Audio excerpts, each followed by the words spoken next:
I feel like Luigi's Mansion on the GameCube is the first game that I was truly intrigued by. At 3 years old, I was so scared of it, but for the first time, I couldn't look away. That's what fascinated me so much. I was terrified, but I was drawn to it. Even as a kid, it didn't feel like any other video game to me. To be fair, a lot of things feel terrifying at that age. Everything feels dramatic, everything feels like the end of the world. This is the same era where I was getting locked in my grandma's dark ass basement by my older cousins. That only happened to me, but somehow, Nintendo managed to turn this game into something unforgettable for me. Something I praise Nintendo for much more than any other company is that they understand how to craft video games for everyone. And not for kids, no, genuinely everyone. Whether it's your granny or a toddler, anyone can find something to love about their games. What makes Luigi's Mansion so special is that it feels completely unique even by Nintendo standards. I love this game so much, it is in my personal top 10 favorite games ever, and while I could probably just review this game and talk about the gameplay or ghosts, there's one aspect in particular that completely outshines everything else that Luigi's Mansion could offer, and if you've seen me talk about any other game, you already know what I talk about the most. The atmosphere. To put things into perspective, I kind of want to give you guys the opportunity to actually get a grasp of the atmosphere before even playing or starting the game.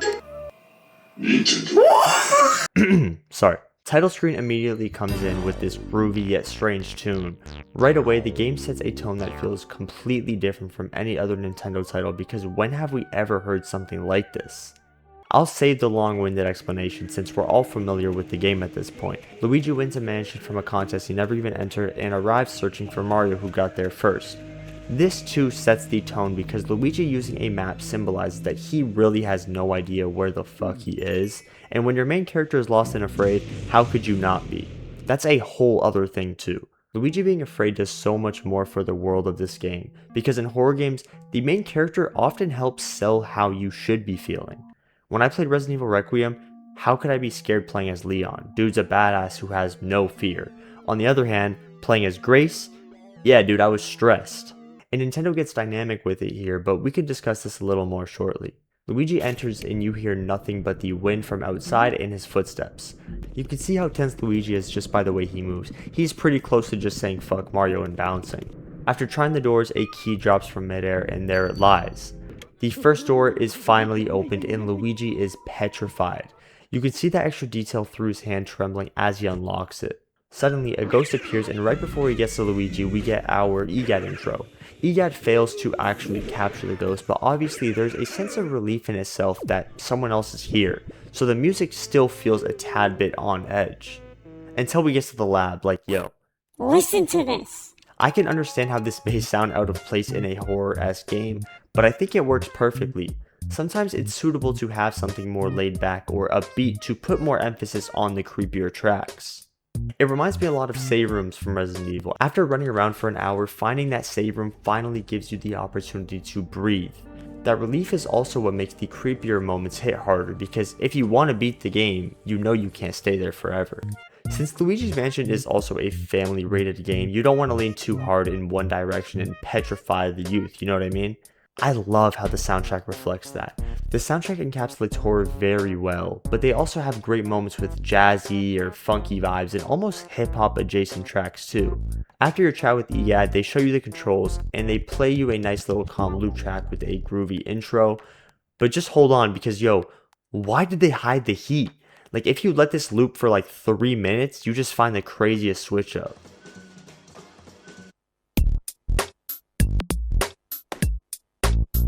And it doesn't even stop there because when you start the training and test out the poltergeist, another banger, oh my god. Okay, let's focus. Now that Luigi is far more prepared, you can re-enter the same room you initially get attacked in. This time you have an answer. Luigi is way less tense than he initially was, but you could still tell he's very on edge. The game is trying to communicate that, while you do still have a fighting chance, it won't be easy, and those first glimpses of the ghosts are so memorable for numerous reasons. The ghosts themselves are one of the most iconic parts of this game's aesthetic.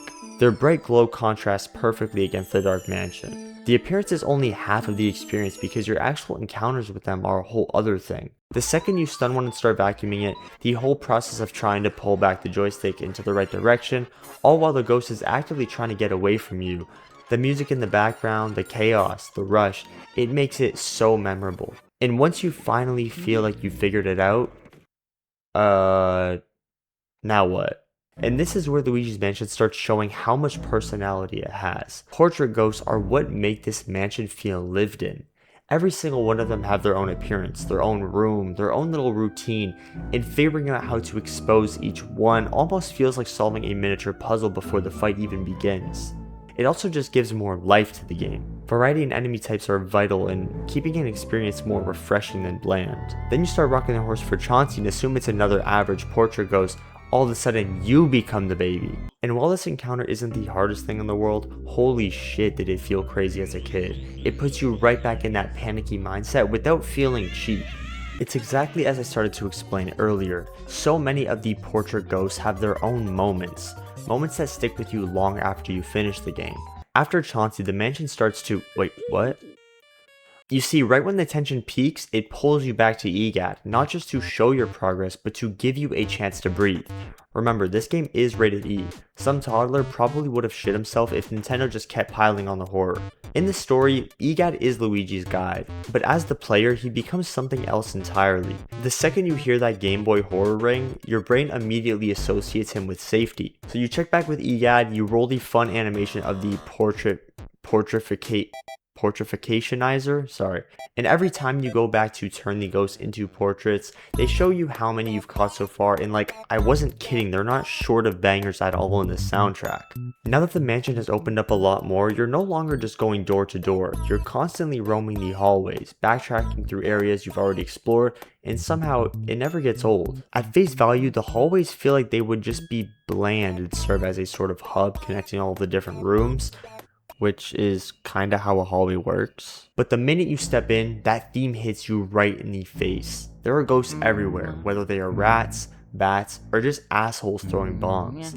This keeps the tension alive between every room you explore and never lets the immersion slip. After all, it's the house that's haunted, not just a few rooms. One of my favorite details too that feels timeless is how Luigi is humming along to the theme. There are actually levels to this dude. Luigi humming not only builds that immersion, but it makes sense. His personality is basically curated around being relatable to the player. There's no mistake that we all get songs stuck in our head, but Luigi isn't doing it because he's bored. No, he's actively trying to comfort himself as he roams these halls, trying to break the silence and convince himself that everything's gonna be okay. It serves as a friendly reminder that ultimately you guys are in it together, both Luigi and the player. At the end of the day, music comforts people, which is why they snuck in half a mixtape of bangers in here. Now where it gets super dynamic is how the humming changes depending on his health bar. The lower his health, the more anxious he comes off.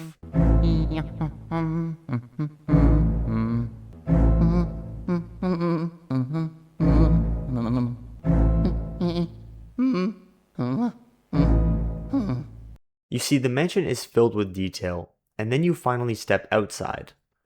Immediate switch up. The music changes, the scenery changes, but somehow the atmosphere doesn't. Even outside, something still feels terribly wrong.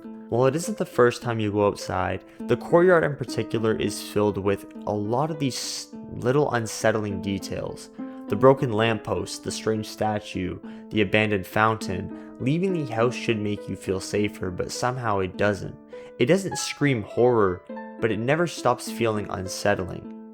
This area is what cemented the idea of it. It didn't matter where you were anymore. Every single area felt intentionally crafted.